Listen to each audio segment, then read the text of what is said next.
Baik, kembali kami menyapa sahabat-sahabat konsep yang menyaksikan tayangan live Facebook ini. Selamat malam untuk kita semuanya.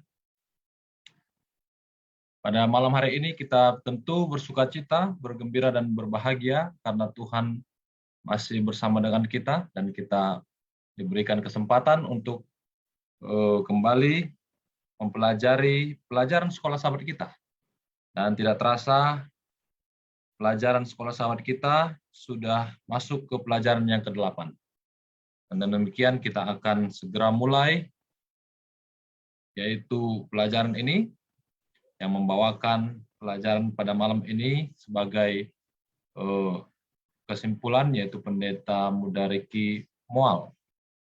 Dan kita akan mulai dengan doa buka yang dibawakan oleh Pendeta Muda Edwin Pasaribu. Kami persilakan.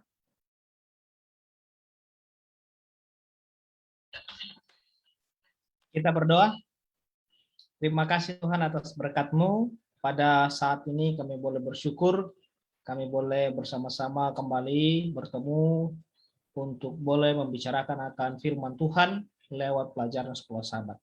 Biarlah Tuhan memberkati hamba-Mu, Pendeta Ricky Mual yang akan menyampaikannya, dan kami juga yang ada di Zoom ini, boleh Tuhan berikan hikmat agar kami boleh bersama-sama mendiskusikan akan firman-Mu ini, membawa iman kami lebih dekat kepada Tuhan, dan memberkati juga sahabat-sahabat konsep yang akan mendengarkan dimanapun mereka berada. Biarlah Tuhan firman ini dapat menggugah hati mereka untuk lebih setia kepada Tuhan.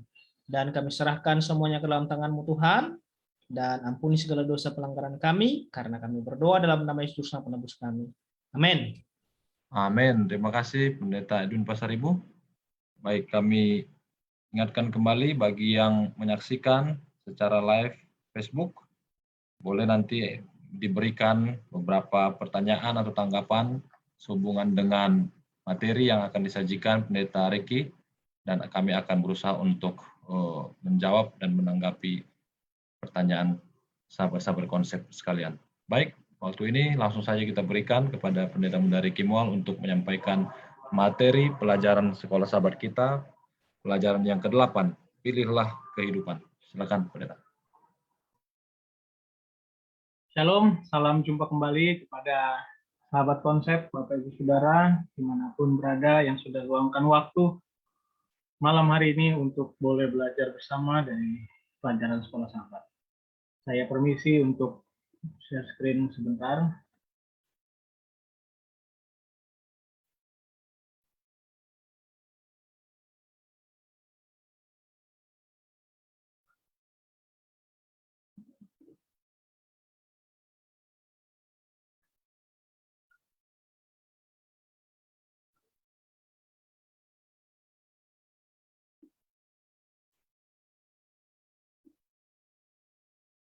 Pelajaran kita saat ini sudah sampai ke pelajaran yang ke-8, yaitu pilihlah kehidupan.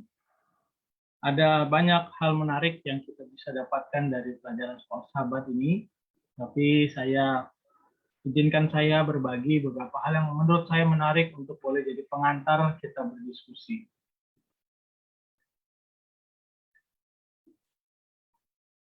Manusia itu tidak diberikan pilihan untuk misalnya ada di dunia ini. Kita nggak bisa pilih kita mau ada atau enggak. Ya ceritanya sekarang kita sudah ada. Dan kita juga tidak diberikan pilihan untuk minta lahir di mana, kapan dilahirkan. Kita juga tidak diberikan pilihan siapa orang tua kita. Dan manusia juga tidak diberikan pilihan mau punya akal budi atau enggak. Faktanya adalah Tuhan memberikan kita akal budi. Justru dengan akal budi inilah yang membedakan manusia dengan ciptaan Tuhan yang lain. Dan justru karena akal budi ini juga akhirnya kita punya kesempatan, kita diberikan untuk menghadapi kesempatan, untuk punya pilihan. Dan pilihan ini Inilah yang menunjukkan bahwa kita punya akal budi. Dalam pelajaran sekolah sahabat disebutkan ada dua, yaitu memilih hidup kekal atau kematian kekal. Dari awal, jadi dalam cerita Alkitab, sejak dari awal Alkitab memberikan kepada kita pilihan. Dan harus pilih salah satu. Nggak bisa pilih dua-duanya atau nggak bisa nggak pilih. Yang pertama, yang tadi adalah kehidupan kekal, yaitu kehidupan yang dari awal yang harusnya memang kita miliki. Dan yang kedua adalah kematian kekal, yaitu ya sekedar kembali kepada ketiadaan. Dari sini sebenarnya sudah bisa memberikan cukup pertimbangan apa yang harus kita pilih. Lalu pelajaran yang kedua adalah tentang pohon kehidupan. Kisah pohon kehidupan ini muncul pertama kali setelah Tuhan jadikan dunia ini, yaitu di hari yang ke-6. Dan menariknya di dalam Alkitab, cerita tentang pohon kehidupan ini muncul lagi di buku terakhir dalam Alkitab, yaitu buku Wahyu. Dan rasanya ini bukan kebetulan, tapi ada pola dan yang paling penting ada pelajaran yang kita bisa ambil dari sini. Nah, apa yang bisa kita ambil? Bahwa sedari awal, sebelum dosa, manusia itu punya akses penuh kepada pohon kehidupan. Tapi setelah dosa, manusia tidak punya akses sama sekali terhadap buah tersebut. Jadi bayangkan dari cerita pohon kehidupan ini bagaimana merusaknya dosa, merusak tatanan yang harusnya tetap bisa dilakukan. Tapi karena dosa, hilang pohon kehidupan ini. Tapi setelah dosa dilenyapkan dari dunia ini, itu cerita di buku Wahyu, manusia punya akses lagi untuk makan buah pohon kehidupan. Bapak, Ibu, Saudara, sahabat konsep, dari sini kita belajar bahwa inilah pekerjaan penebusan yang Yesus lakukan di kayu salib. Yesus berikan pemulihan kepada manusia dan kepada dunia ini. Itulah sebabnya cerita pohon kehidupan ini ada di buku Kejadian di awal penciptaan dan di cerita buku Wahyu.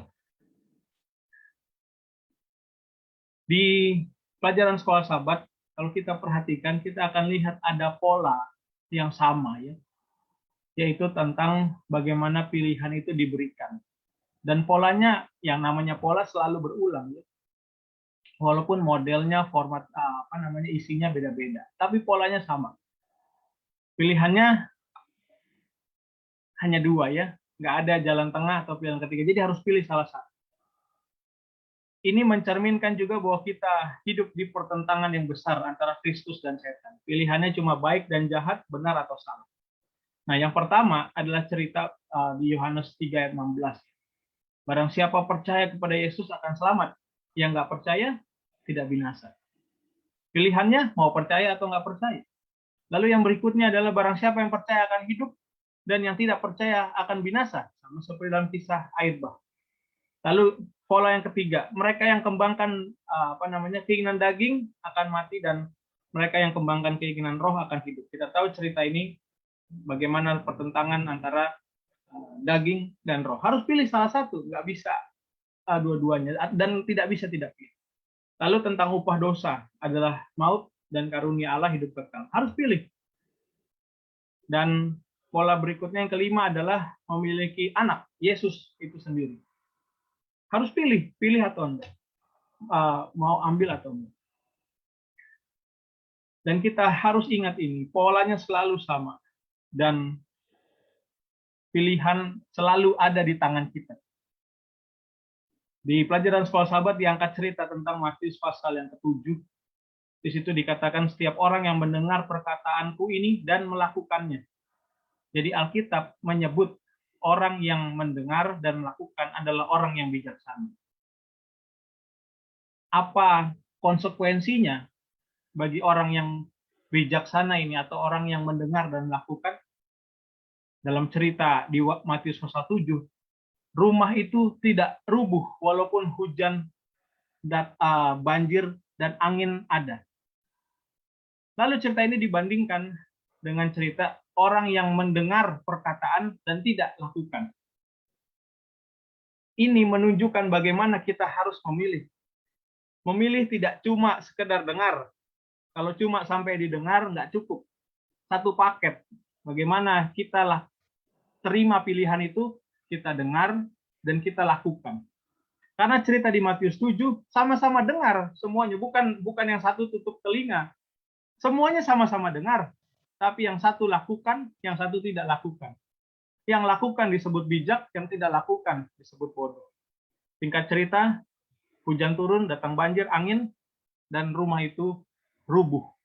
Dan Matius 7 berikan penekanan, bukan cuma rubuh, tapi hebatlah kerusakannya. Saat ini saya mau bawa pikiran kita ke Ulangan pasal 30 ketika Tuhan berbicara kepada orang Israel. Seringkali ketika kita dihadapkan pilihan, mungkin kita berpikir pilihannya sulit, pilihannya jauh. Tapi Tuhan sampaikan ini. Perintah yang kusampaikan kepadamu pada hari ini tidak terlalu sukar bagimu dan tidak pula terlalu jauh. Jadi apa yang disampaikan ini bukan jauh di langit-langit, bukan jauh di awan-awan. Tuhan katakan tidak di langit tempatnya dan tidak juga di seberang laut tempatnya. Firman yang Tuhan sampaikan ini dekat. Apa artinya dekat? Di dalam mulut, di dalam hati. Dan dilakukan.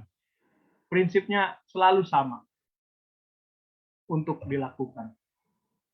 Bagi umat Israel di akhir zaman, bagi kita sekarang ini, cepat atau lambat kita akan dihadapkan pada pilihan besar, yaitu menyembah Tuhan atau menyembah yang lain. Kita tahu menyembah Tuhan mendatangkan kebaikan, kehidupan, dan berkat. Di akhir zaman kita tahu, kalau kita baca Wahyu 13 dan 14, bagaimana tanda binatang itu akan dipaksakan, dan kita harus memilih, tidak bisa enggak. Kita tahu konsekuensinya. Yang menolak tanda binatang karena menerima meterai Allah justru akan dianiaya dan dibunuh. Sementara mereka yang menerima tanda binatang justru akan mati kekal. Bapak Ibu Saudara, saya ingin memberikan penekanan sekali lagi bahwa Tuhan tidak bisa memaksa. Tuhan tidak bisa memaksa. Inilah akal budi kita yang harus digunakan. Karena Tuhan tidak bisa paksa kita. Tuhan tidak pernah paksa bangsa Israel dulu. Dan dia juga tidak bisa paksa kita. Tuhan itu kasih. Makanya dia tidak paksa. Tapi yang menarik adalah bagaimana penyembahan kepada Allah-Allah lain. Penyembahan ke tanda binatang justru dipaksakan. Dari sini sebenarnya kita sudah bisa lihat mana yang benar. Penyembahan yang dipaksakan atau penyembahan yang diberikan kebebasan memilih. Dan sejak dari awal Tuhan memberikan kebebasan. Tuhan tidak pernah memberikan paksaan. Dan bila mana kita mengerti konsekuensi dari setiap pilihan, harusnya itu akan membuat kita mengambil pilihan yang tepat. Bila mana kita mengerti konsekuensinya, kita harusnya tahu pilihan mana yang kita ambil. Ini beberapa hal pengantar diskusi kita. Bila mana ada pertanyaan, tanggapan, kita boleh berdiskusi bersama-sama sehingga kita boleh dapat pelajaran lebih lagi dari Sekolah Sabat ini. Terima kasih, Tuhan memberkati. Baik, terima kasih untuk keterangan yang sudah diberikan oleh Pendeta Ricky Mual terkait dengan pelajaran Sekolah Sabat yang ke-8, Pilihlah Kehidupan. Ya, tentu kita bersyukur dalam pelajaran ini kita mendapatkan pelajaran yang sangat bagus ya. Memilih kehidupan yang bagaimana yang harus kita pilih. Tentu kehidupan yang bersama dengan Yesus. Itu kehidupan yang memberikan kepada kita satu sukacita, satu kedamaian. Sama seperti manusia juga diberikan pilihan untuk dia bisa memilih dari apa yang Tuhan berikan sebagai pilihan. Nah, sekarang kita akan masuk ke sesi tanya jawab atau diskusi. Kami membuka ruang diskusi saat ini bagi sahabat-sahabat konsep atau juga teman-teman yang ada di Zoom untuk memberikan tanggapan atau berupa pertanyaan. Ya, saya boleh, Pendeta. Oke, silakan Pendeta Abigail Syomik. Ya, terima kasih untuk ringkasan yang sudah disampaikan oleh Pendeta Riki. Nampaknya mudah kita mengatakan bahwa hukum Allah itu atau penurutan kepada Tuhan itu tidaklah berat, ya. Artinya memang ya hukum Allah itu memang mungkin masih dalam tahap mungkin kita atau mampu untuk kita menurutinya. Nah, maksud pertanyaan saya adalah mengapa banyak orang yang seringkali merasa bahwa hukum Tuhan itu sulit untuk dituruti?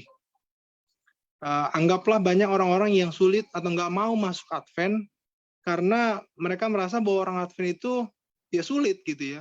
Makanannya banyak aturannya, nggak bisa yang enak-enak, lalu kalau hari Sabat nggak bisa bekerja, dan banyak hal yang lainnya. Jadi maksud pertanyaannya, kenapa ada orang-orang yang masih menganggap bahwa hukum Tuhan itu sulit? Kira-kira apa penyebabnya? Terima kasih. Baik, pertanyaannya sangat menarik ya, dan juga sudah jelas sekali tadi disampaikan oleh Pendeta Abi. Sekarang kita akan minta pendapat atau tanggapan dari teman-teman yang ada di Zoom, para pendeta muda. Ada yang mau menanggapi mungkin sebelum pemateri? Dari saya, Ya, silakan. orang tuh sulit sekali ya mau ikut kata Alkitab. Saya hanya bisa jawab dengan satu kata, karena ya dengan satu kalimat bahwa apa? Karena tidak mau menurut. Jadi kalau tidak mau menurut, ya memang ya nggak bisa, ya sulit. Contoh aja seperti anak-anak kan disuruh kerjain tugas ya di sekolah, disuruh kerjain tugasnya, kerjain PR-nya. Ya, tapi kalau nggak dikerjain berarti kan nggak menurut. Maka ya susah juga hidupnya karena dia yang tidak mau menurut. Begitupun dengan kebenaran firman Tuhan. Sebenarnya kalau kita mau menurut, pasti kita bisa melakukan. Kalau kita mau menurut, ya, karena orang yang mengasihi itu haruslah apa? Menurut. Makanya kita katakan, kalau kau mengasihi aku, maka turutilah segala perintah. Jadi kalau kita bilang saya mau mengasihi Tuhan, saya juga harus menurut kepada Tuhan. Tapi masalahnya adalah banyak orang pengen diselamatkan, pengen ke surga, tapi tidak mau menurut. Nah, itu yang bahaya. Jadi, kenapa orang kok sulit sekali untuk melakukan kebenaran firman Tuhan, dan dirasa kok Alkitab ini susah sekali, makan harus diatur, ini semua diatur. Itu karena orang yang tidak mau menurut. Jadi, kalau di pikirannya tidak mau menurut, ya pasti susah. Terima kasih. Baik, terima kasih Pendeta Andriano Nesi ya. Jadi, harus ada apa? Harus ada juga penurutan, ya, karena tidak boleh semuanya sesuka-suka hati ya. Baik, terima kasih. Untuk tanggapan yang lain, boleh pemateri mungkin memberikan jawaban untuk pertanyaan Pendeta Abi tadi. Ya, terima kasih pertanyaannya Pendeta Abi, dan tanggapannya Pendeta Adrian. Saya pikir itu sudah cukup menjelaskan. Tapi saya ingin melihat dari sisi yang lain tentang pertanyaan itu ya. Kenapa sulit? Saya pikir untuk mengikut Tuhan, mempercayai Tuhan, fokus yang pertama bukan mana yang mudah dan mana yang sulit. Kalau saya mau ikut Tuhan cari yang mudah, itu sudah menggugurkan prinsip mengikut Tuhan. Karena bukan kita yang menyesuaikan Tuhan, tapi kita cari Tuhan mana yang enak untuk diikuti, kan gitu. Nah, jadi saya nggak mau melihat dari sudut pandang, sulit makanya ini begini. Saya pikir yang paling utama adalah seperti yang kita katakan dalam 1 Yohanes, bahwa 1 Yohanes 5 ayat 2 ya. Inilah tandanya kita mengasihi Allah, yaitu apabila kita mengasihi Allah serta lakukan perintah-perintahnya. Ayat 3 bilang begini, inilah kasih kepada Allah, yaitu bahwa kita menuruti perintah-perintahnya, dan perintah-perintahnya itu tidak berat. Jadi gantinya kita berfokus mana yang sulit, mana yang mudah, saya pilih yang mudah aja.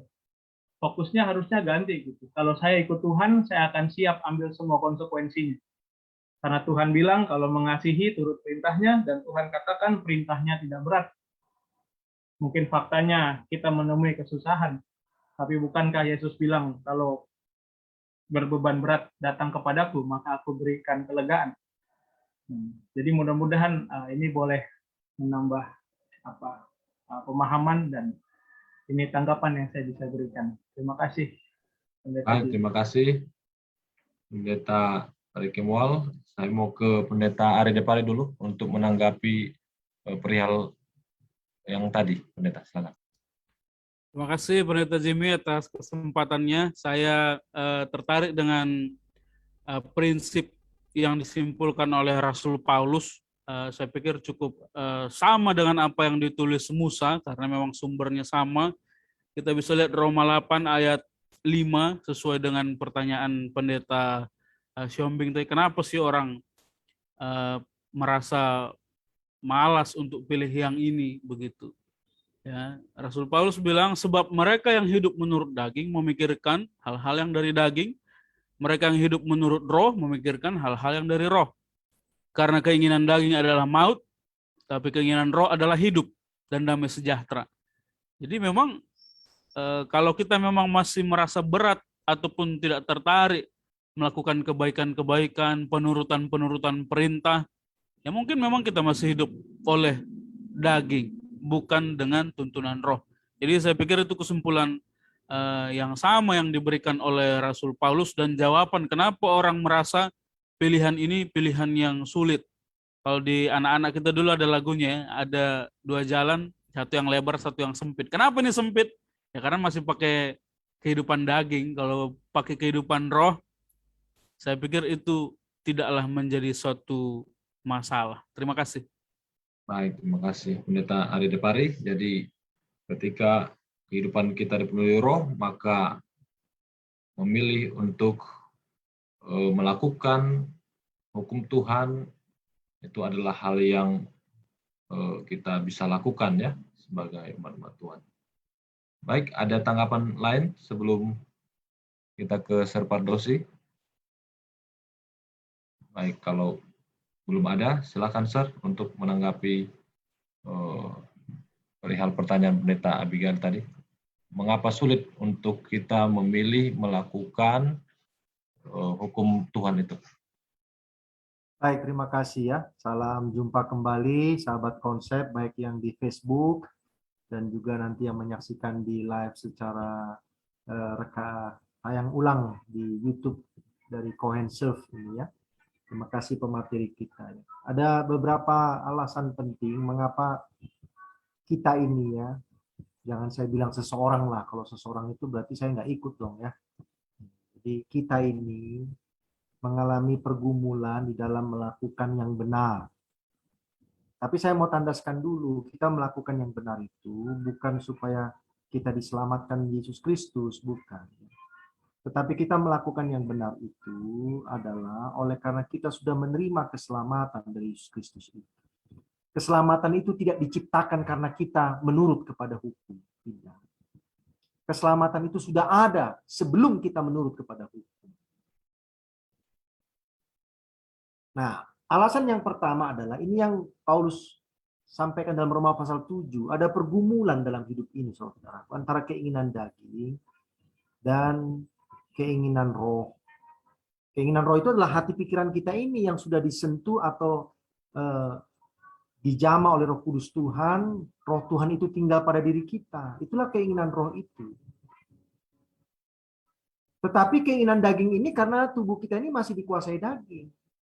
Sehingga terjadi pergumulan dalam Roma pasal 7. Nanti kalau para saudara-saudara pelajar Alkitab mau baca, boleh Roma pasal 7 ayat 13 sampai pasal 26. Sehingga Paulus katakan demikian. Ayat 22 saya simpulkan ya. Sebab di dalam batinku aku suka akan hukum Allah. Batin kan, berarti kan di dalam hati ya, roh itu ya. Tetapi dalam anggota-anggota tubuhku aku melihat hukum lain yang berjuang melawan hukum akal budiku dan membuat aku menjadi tawanan hukum dosa yang ada dalam anggota-anggota tubuhku. Jadi ada konflik ini antara keinginan dagingnya dan keinginan rohnya. Ya, nah oleh sebab itu Paulus juga sampaikan ya, kalau mau baca ya, dalam Efesus 4 ayat 22 ya, yaitu bahwa kamu berhubung dengan kehidupan kamu yang dahulu harus menanggalkan manusia lama itu. Manusia lamanya itu yang mana? Yaitu yang tadi itu, ya, keinginan daging itu. Karena tubuh kita ini kan masih apa? Masih dikuasai dosa ya. Yang menemui kebinasaannya oleh nafsunya yang menyesatkan. Tubuh kita ini akan binasa. Nanti waktu Yesus datang yang kedua kali akan diganti dengan tubuh yang apa? Yang tidak dapat binasa kan? Kalau setiga yang ke-9, jangan lagi kamu saling mendustai karena kamu telah menanggalkan manusia lama serta kelakuannya, ya kan? Itu ada tambahannya loh, serta kelakuannya. Lalu dalam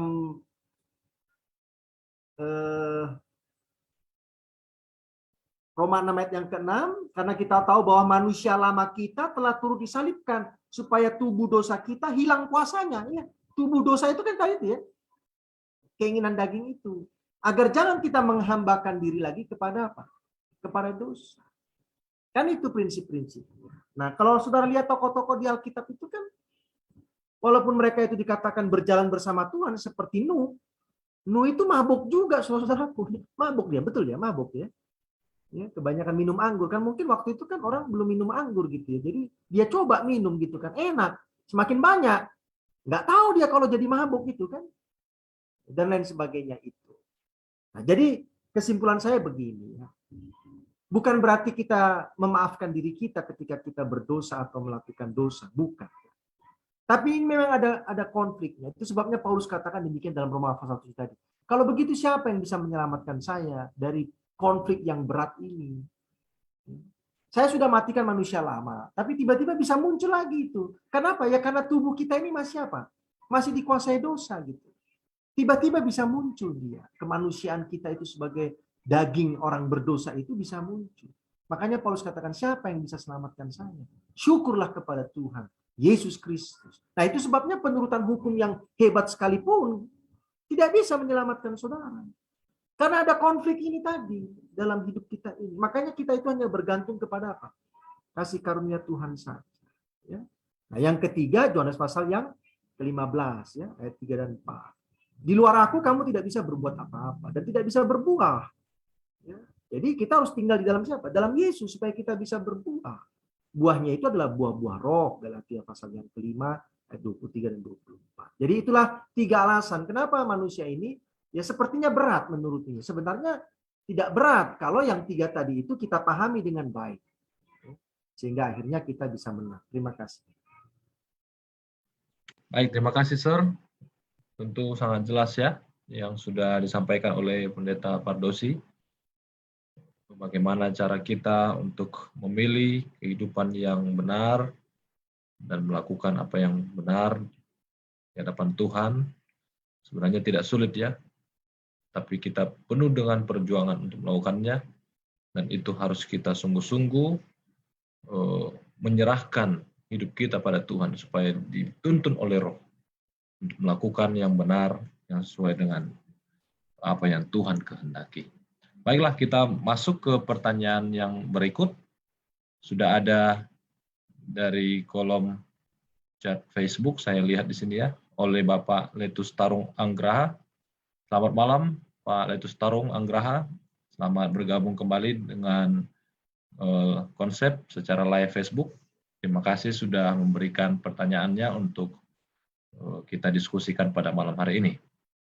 Baik, saya akan bacakan, nanti ditanggapi oleh Pendeta Matias dan juga Pendeta Maro. Ya, baik. Bagaimana dengan pandangan Alkitab tentang garis tangan? Nah, ini ada garis tangan disebut di sini ya. Tanda kutip takdir. Seperti kita tahu bahwa akhirnya setan juga akan mendapatkan kebinasaan. Apakah memang ada takdir bagi umat percaya? Nah, jadi disamakan ya, setan itu sepertinya sudah takdirnya tidak bisa lagi selamat, sudah harus mati, binasa. Nah sekarang apakah ada takdir juga bagi umat-umat Tuhan yang percaya?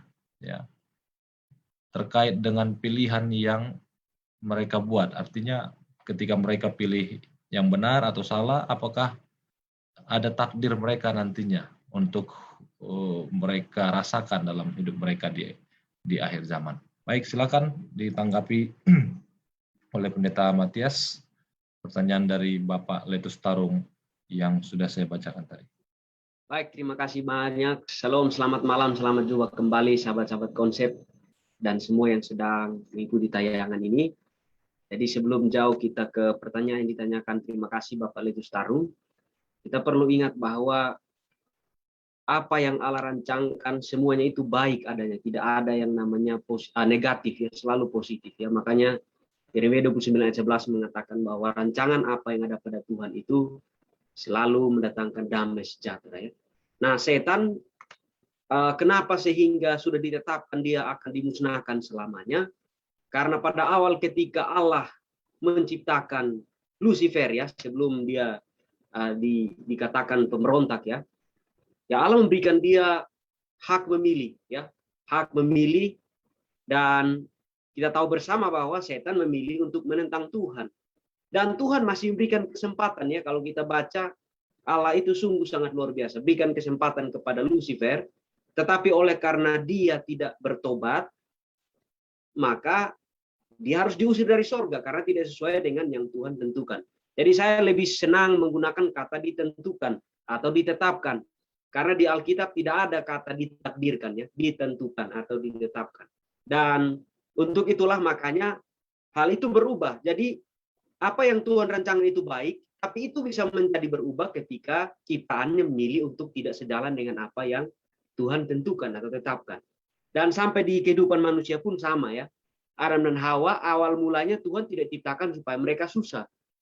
Tetapi oleh karena mereka tidak mengikuti apa yang ditentukan Tuhan, maka jadi susah akhirnya sampai akhirnya kita juga merasakan hal yang sama. Untuk itulah makanya Efesus 1 ayat 11 mengatakan, aku katakan di dalam Kristus, karena di dalam dialah kami mendapat bagian yang dijanjikan, kami yang dari semula ditentukan untuk menerima bagian itu sesuai dengan maksud Allah yang di dalam segala sesuatu bekerja menurut keputusan kehendaknya. Makanya tadi saya bilang, Allah itu selalu menentukan, menetapkan sesuatu yang baik bagi ciptaan. Tetapi ketika ciptaan tidak menurut apa yang ditetapkan, maka yang tidak baiklah atau yang negatiflah yang akan muncul bagi ciptaan. Jadi boleh saya katakan bahwa kita tidak pernah ditakdirkan, tapi kita ditentukan Allah untuk diselamatkan. Tetapi untuk mendapatkan keselamatan itu juga berefek besar kepada kita menerima apa yang ditentukan Allah atau tidak. Jadi mungkin itu adalah jawaban yang bisa saya berikan. Jadi saya lebih sepakat dengan kata Alkitab ya, ditentukan. Kalau ditakdirkan konotasinya seperti tidak tepat karena tidak dicatatkan di Alkitab. Terima kasih. Baik, terima kasih Pendeta Matias Tani. Jadi kata takdir, Pendeta Matias lebih senang untuk ditentukan ya. Bagaimana Tuhan menentukan manusia itu, bukan ditakdirkan. Terima kasih Pendeta Matias. Kita akan mendengar tanggapan dulu dari Pendeta Maro terkait dengan pertanyaan tadi. Silakan. Baik, terima kasih Pak Letus yang sudah bertanya tentang ini.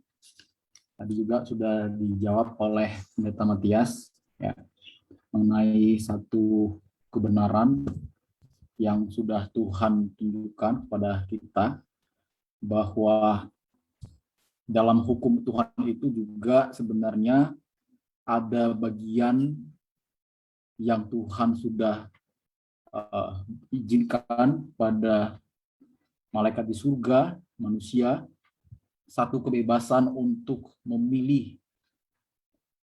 Jadi kalau dibilang apakah ada takdir dalam hidup ini yang sudah ditetapkan oleh Tuhan, maka jawab sederhananya tidak. Ya, takdir itu atau nasib itu adalah hasil dari pilihan yang Tuhan sudah berikan. Kalau kita singgung tentang Lucifer, apakah Lucifer itu ditakdirkan dia binasa? Jawabnya adalah tidak. Karena Tuhan itu tidak izinkan atau tidak inginkan yang diciptakannya itu binasa, melainkan Tuhan itu menginginkan yang diciptakannya itu agar selamat. Bagaimana mungkin pencipta itu menghendaki ciptaannya binasa? Maka kita akan mempertanyakan kasih Allah itu sendiri. Jadi kalau kita berpikir secara luas bahwa sejak mulanya Tuhan itu menginginkan tak seorang pun binasa dalam kehidupannya. Jadi kebinasaan itu adalah merupakan hasil dari pilihan yang salah. Sebabnya Tuhan pun selalu berulang kali menuntun kita agar kita tidak memilih pada pilihan salah. Bahkan Lucifer sendiri pun dia diizinkan satu kesempatan untuk kembali kepada jalan yang Tuhan sudah berikan. Tapi dia nggak mau pilih. Dia tetap kekeh kepada satu pilihan yang salah, memberontak kepada Tuhan. Jadi kesimpulan yang saya bisa jelaskan bahwa Tuhan itu tidak izinkan atau tidak tetapkan kebinasaan. Kebinasaan itu adalah karena ciptaannya sendiri yang salah memilih yang Tuhan sudah berikan. Terima kasih. Baik, terima kasih Pendeta Maro yang sudah memberikan keterangan tambahan ya terkait pertanyaan yang tadi. Baik, sekarang kita dengar dulu tanggapan dari pemateri kita, Pendeta Ricky Mual, sehubungan dengan takdir yang ditanya oleh Saudara Anggraha. Silakan, Pendeta Ricky. Ya, baik. Jadi yang pertama yang saya mau tanggapi adalah setan tidak diciptakan untuk dibinasakan. Kita ngerti cerita ini, kita boleh baca di Yesaya 14 dan Yeskiel 28. Jadi setan itu binasa karena pilihannya dan itu konsekuensi yang memang dia harus tanggung. Yeskiel 28 ayat 15 mengatakan ketika bicara tentang Lucifer bahwa engkau tidak bercela dalam tingkah lakumu sejak hari penciptaan. Jadi Lucifer tidak diciptakan untuk sengaja dibuat salah lalu untuk dibinasakan. Kita harus ingat itu. Nah, yang kedua tentang takdir. Kalau kita buka Kamus Besar Bahasa Indonesia, ketika kita bicara takdir, itu artinya adalah ketetapan Tuhan. Nah, mungkin yang terjadi sekarang adalah cara memahami takdir kita yang berbeda. Ya, saya nggak bicara tentang pemahaman kepercayaan yang lain, tapi kita bicara tentang Alkitab. Ketetapan Tuhan, tadi Pendeta Matius sudah banyak bicara. Apa iya Tuhan tetapkan yang jahat dan yang baik, yang buruk untuk terjadi kepada kita? Kan tidak mungkin. Alkitab jelas katakan Tuhan selalu tetapkan yang baik. Bahkan di Efesus 1 ayat 5 Tuhan bilang dalam kasih Ia telah menentukan kita dari semula oleh Yesus Kristus untuk jadi anak-anaknya. Inilah ketetapan yang Tuhan inginkan. Jadi tidak mungkin Tuhan menetapkan yang jahat atau yang buruk bagi kita. Nah, pertanyaannya kadang begini, lalu kenapa kalau memang Tuhan tidak tetapkan, tidak takdirkan yang buruk, tapi kadang yang buruk ini terjadi? Yang pertama, kita harus ingat bahwa kita hidup di dunia berdosa. Banyak kadangkala ataupun seringkali yang terjadi kita tidak mengerti. Dan yang kedua, kenapa kadang kita merasakan keadaan yang tidak baik atau keadaan yang buruk? Karena kesalahan kita sendiri. Karena kelalaian kita sendiri. Jadi ini yang paling parah. Kita susah karena salah kita sendiri, lalu kita bilang, Tuhan kenapa saya jadi susah? Padahal kita susah karena kesalahan kita sendiri. Nah itu sebabnya ketika melihat ketetapan Tuhan ini, ketika melihat kalau mau pakai kata takdir ini, kita harus ingat bahwa Tuhan memberikan pilihan kepada kita. Ini yang kita belajar di sekolah Sabat. Tuhan berikan pilihan kepada kita. Dan tentunya Tuhan tawarkan yang baik, Tuhan janjikan yang baik, dan sayang sekali kalau kita tidak ambil itu. Mungkin satu lagi ya, ketika kita bicara tentang kenapa hal buruk terjadi karena dunia ini berdosa, kita juga harus ingat janji Tuhan. Tuhan akan pulihkan dunia yang berdosa ini, di mana tidak ada lagi tangis, air mata, dan kesedihan. Dan ini janji Tuhan. Dan Tuhan sudah tuliskan ini. Tuhan tetapkan itu pasti akan terjadi nanti. Pilihan tapi ada di tangan kita. Mau ambil bagian itu atau tidak. Itu mungkin pendeta yang saya bisa tanggapi. Terima kasih. Baik, terima kasih Pendeta Ricky Mual sudah menanggapi pertanyaan daripada saudara Letus Tarung ya, dan juga teman-teman yang lain tentang takdir dan bagaimana kita juga sebagai manusia, apakah ada takdir bagi kita dan apakah tidak. Tadi sudah diberikan tanggapan-tanggapan ya, tentu menjadi satu jawaban yang bisa diambil oleh saudara Letus Tarung nanti. Namun kita akan lihat juga atau dengar juga tanggapan dari Sir Pardosi mengenai takdir ini yang sudah disampaikan oleh Bapak Letus Tarung. Silakan Sir, boleh ditanggapi. Baik, terima kasih. Saya bacakan dulu ayatnya ya. Terima kasih atas pertanyaannya. 1 Timotius 2 ayat yang keempat. Yang menghendaki supaya semua orang diselamatkan dan memperoleh pengetahuan akan kebenaran. Inilah rencana awal dari Tuhan itu sebenarnya. Ya, apakah ini dikatakan sebagai sebuah takdir? Tidak. Ini sebuah kehendak Tuhan. Rencana Tuhan. Lalu dalam Efesus pasal 1 ayat yang keempat, sebab di dalam Dia, di dalam Yesus ya, Allah telah memilih kita sebelum dunia dijadikan. Kalau saya dikatakan sebelum dunia dijadikan itu sudah ada dosa atau belum? Ya belum ada dosanya. Manusianya aja belum ada, gimana manusianya dalam dosa kan gitu. Allah telah memilih kita sebelum dunia dijadikan supaya kita kudus dan tak bercacat di hadapannya. Inilah master plan yang dari awal itu, bahwa manusia itu akan hidup kudus selama-lamanya. Tetapi karena manusia sudah berdosa, maka Tuhan pun masih berkehendak supaya semua orang apa? Selamat. Tapi sampai sekarang itu sudah tidak mungkin lagi. Kenapa tidak mungkin lagi? Ya sudah banyak orang yang melawan Kristus, betul nggak? Ya kan? Sehingga mereka tidak mungkin lagi selamat. Jadi masalah takdir keselamatan itu tidak ada dalam Alkitab. Tetapi Allah menghendaki supaya semua orang selamat. Tetapi kalau saudara berkata demikian, udahlah, nggak usah capek-capek kerja, kau sudah ditakdirkan miskin. Ah, ini menarik ini. Bagaimana saya sudah ditakdirkan miskin? Apapun yang saya lakukan, saya sudah ditakdirkan miskin. Apakah Tuhan itu seperti itu? Kan tidak. Yeremia 11 katakan rancangan Tuhan itu rancangan damai sejahtera. Kebahagiaan, hari depan yang penuh harapan. Lah masa iya ada orang lahir sudah takdirnya miskin? Nah, itulah garis tangan itu ya. Takdirnya miskin ini kawan. Ini takdir pasti kaya ini. Apapun yang dilakukan, tidur-tidur pun dia pasti kaya dia. Enggak seperti itu juga. Lalu bagaimana dikaitkan dengan kalau orang meninggal? Satu mobil, tabrakan, 3 hidup, 3 mati. Terus ini kira-kira gimana ini? Lalu orang katakan, ya memang sudah waktunya. Ya boleh saja kita katakan memang sudah waktunya. Karena dalam satu mobil, sama-sama ya, seperti beberapa waktu yang lalu ada artis yang tabrakan itu ya. Ada yang meninggal, ada yang hidup. Terus ini gimana ceritanya? Ya ini yang kita tidak ngerti. Itu sudah misteri yang Tuhan ketahui, kita tidak mengerti. Tapi kalau kita melihat kematian yang begitu, maka kita pun harus menerimanya sebagai apa? Ya segala sesuatu itu atas seizin Tuhan, betul ya? Atas seizin Tuhan. Karena mereka itu sama-sama dalam satu mobil, tapi kenapa tidak meninggal semua? Atau kenapa tidak hidup semua? Kenapa harus ada yang mati, ada yang apa?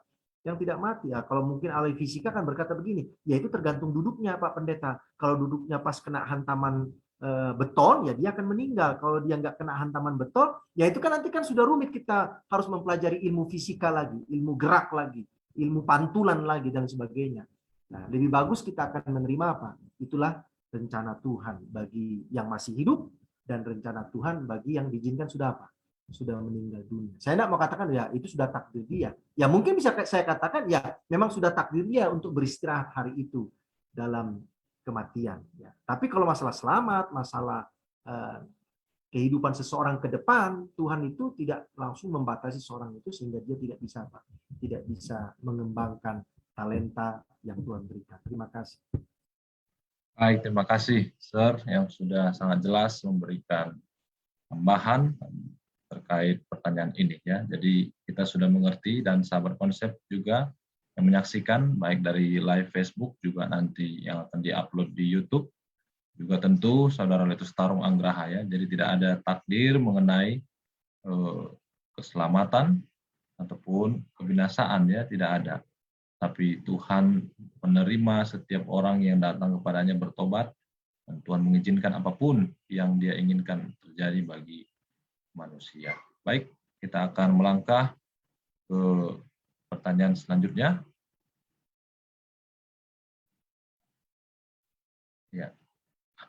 Ya, di sini ada pertanyaan, ya. Pertanyaan ketiga saya mau bacakan, nanti langsung ditanggapi oleh Pendeta Ricky Mual dan langsung juga nanti oleh Sarpardosi dan ditutup dengan closing statement.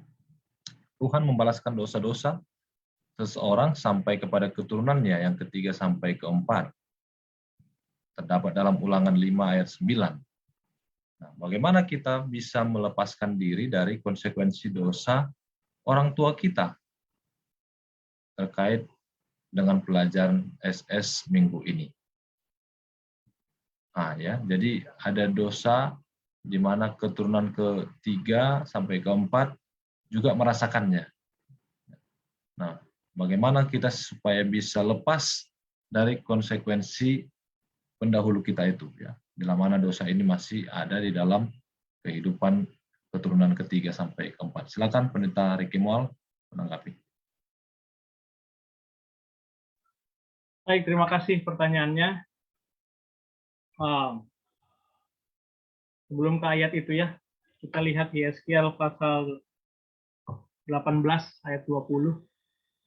Yeskiel pasal 18 ayat yang ke-20 menuliskan, tunggu sebentar, ya.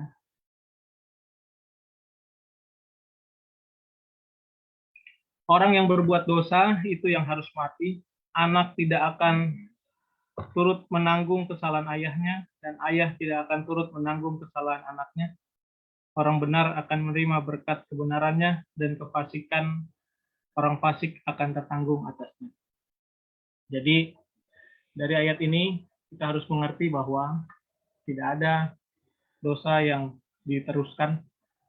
Kalau ayah saya buat kesalahan, saya juga akan punya dosa yang sama. Tapi kita harus mengerti bahwa ada konsekuensi dosa. Konsekuensi dosa yang harus dirasakan, ya. Bagaimana Adam dan Hawa jatuh dalam dosa, konsekuensi dosa itu masih kita rasakan sampai sekarang. Nah, jadi kita tidak melihat bahwa kalau ayah saya, orang tua saya, misalnya jadi penjahat, lalu saya tidak punya kesempatan untuk jadi orang baik dan saya akan selamanya jadi penjahat. Dan Alkitab tidak tuliskan itu, ya. Mungkin itu yang saya bisa tanggapi, Pendeta. Terima kasih.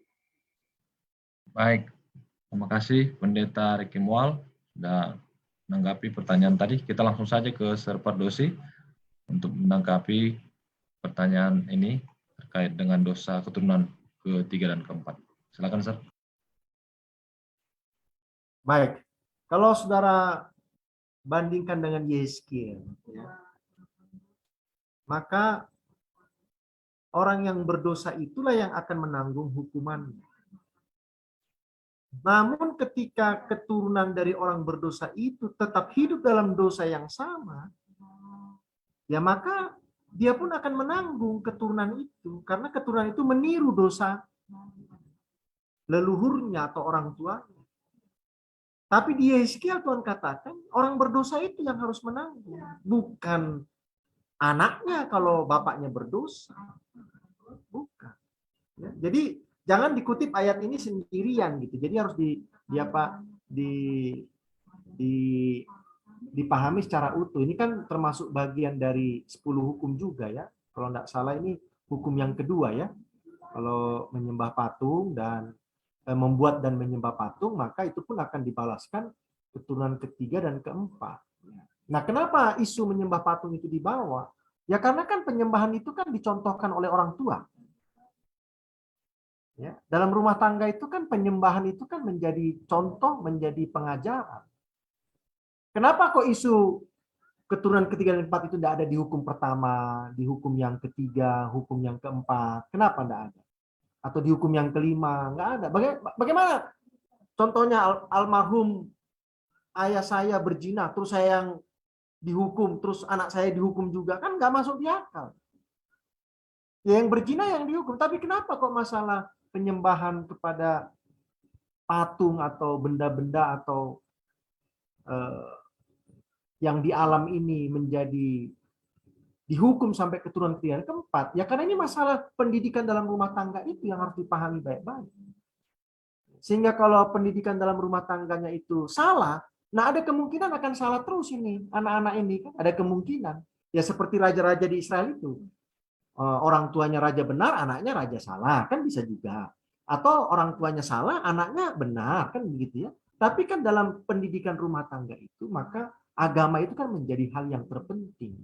Ya, sehingga kalau anak itu tidak berubah di dalam penyembahannya, karena meniru pola orang tuanya, ya dia pun akan menanggung akibat. Ya, tetapi kalau anak itu berubah, seperti raja-raja di Israel, mereka tetap menyembah kepada Tuhan meskipun orang tuanya tidak, ya hukuman itu tidak terjadi kepada mereka. Terima kasih banyak. Baik, terima kasih Sir yang sudah menambahkan ya, menjawab pertanyaan ini. Baik, kita akan masuk ke closing statement untuk sebagai akhir dari program kita di diskusi pelajaran Sekolah Sahabat. Kita minta Pendeta Ricky untuk menyampaikan closing statement-nya, dan setelah itu langsung Sir, dan kita akan tutup yang dipimpin oleh Pendeta Jeremy Huta-Julu. Silakan Pendeta Ricky. Ya baik, sebagai closing statement, nah, biasanya di awal, di tengah mungkin lupa, tapi mudah-mudahan yang terakhir ini jangan dilupakan. Kita harus ingat bahwa setiap pilihan ada konsekuensinya. Dan pilihan yang dihadapkan kepada kita hanya dua, hidup kekal atau mati kekal. Dan saya berkeyakinan ya, kita semua mau punya konsekuensi yang baik dari pilihan yang ada, yaitu kehidupan kekal. Dan biarlah ini selalu ada dalam pikiran kita, sehingga setiap pilihan yang kita buat, setiap langkah yang akan kita ambil, kita pertimbangkan apa konsekuensinya. Dan mudah-mudahan pelajaran Sekolah Sahabat ini juga jadi pengingat selalu kepada kita, bahwa Tuhan selalu menginginkan yang baik kepada kita. Biarlah kita sama-sama berusaha untuk mengambil pilihan, yaitu kehidupan kekal. Tuhan memberkati. Amin. Ya, silakan Sir. Baik, pelajaran ini kan tentang memilih ya. Jadi nggak memilih salah, memilih kalau salah ya salah juga gitu ya. Tapi masih lebih bagus memilih salah supaya apa? Supaya pindah kepada yang benar. Tapi kalau Anda tidak memilih, jadi bingung mana yang benar, mana yang salah. Orang tidak ada yang dipilih. Nah, hidup itu tidak bisa menghindar dari sebuah pilihan. Dari apa yang kita pakai, yang kita mau makan, yang kita nikahi pun harus dipilih kan? Kan 1001 macam perempuan di atas dunia ini ciptakan Tuhan. Harus dipilih. Dari 1001 macam itu ada yang salah pilih. Ada, makanya berantem terus rumah tangganya. Tapi dengan salah pilih itulah jadi bertobat dua-dua. Menjadi tidak salah pilih lagi. Ya. Nah, di dalam iman pun demikian. Harus ada pilihan. Pilihannya cuma dua. Seperti pohon pengetahuan baik dan jahat dan pohon kehidupan. Memakan pohon kehidupan hidup kekal, itu berarti penyembahan kepada Tuhan. Memakan pohon pengetahuan baik dan jahat itu berarti kematian kekal, itu berarti penyembahan kepada kuasa kegelapan. Karena setanlah yang membujuk manusia. Nah, oleh sebab itu, para pemirsa atau sahabat dari konsep, biarlah kita mau memilih yang benar, dan pilihan itu harus dituntun oleh Roh Kudus. Kalaupun kita salah pilih dalam keselamatan ini ya, kalaupun kita salah pilih, ya dari situ ada kabar baik, karena kita tahu mana yang benar dan mana yang salah. Tapi jangan tinggal terus dalam salah pilih itu, harus pindah kemana? Kepada pilihan yang benar. Terima kasih, Tuhan memberkati. Baik, terima kasih Sir Pardosi dan juga pemateri kita yang sudah closing statement. Kita tentu bersukacita dengan pelajaran ini, kiranya ini akan hidup dalam kehidupan kita, dan kita akan doakan supaya kita bisa mengingat dan menyampaikan nanti di hari Sabat untuk kelas-kelas di jemaat kita masing-masing. Kita akan berdoa tutup dipimpin oleh Pendeta Muda Jeremy Huta-Julu. Kita sama-sama berdoa. Ya Tuhan Allah kami dalam kerajaan sorga, saat ini ya Tuhan kami ucap syukur padamu untuk Roh Kudus-Mu yang telah menuntun dari permulaan sehingga akhirnya dari diskusi sekolah Sabat yang sudah berlangsung. Biarlah kiranya Tuhan hari demi hari kami boleh memilih apa yang baik, apa yang benar, yang berkenan di hadapan Tuhan, sehingga hidupan kami ini boleh menjadi terang bagi orang-orang sekitar kami dan menjadi kemuliaan bagi nama-Mu saja. Sanggupkan kami Tuhan untuk meninggalkan hal-hal yang tidak baik dan memilih jalan Tuhan yang benar. Memberkati setiap kami semua yang ada di Zoom, terlebih semua sahabat-sahabat konsep yang menyaksikan dimanapun berada. Inilah doa harapan kami Tuhan, dalam nama Yesus Kristus kami berdoa. Amin. Amin. Terima kasih Pendeta Jeremy Huta-Julu. Dengan demikian, berakhirlah program Sekolah Sabat kita pada malam hari ini. Tapi jangan lupa, kita akan tetap disuguhkan kembali dengan program konsep selanjutnya, yaitu diskusi Alkitab. Dan mari kita tetap menyaksikannya live Facebook. Dan sampai bertemu minggu depan untuk pelajaran Sekolah Sabat yang berikutnya. Kiranya Tuhan memberkati kita semua. Amin.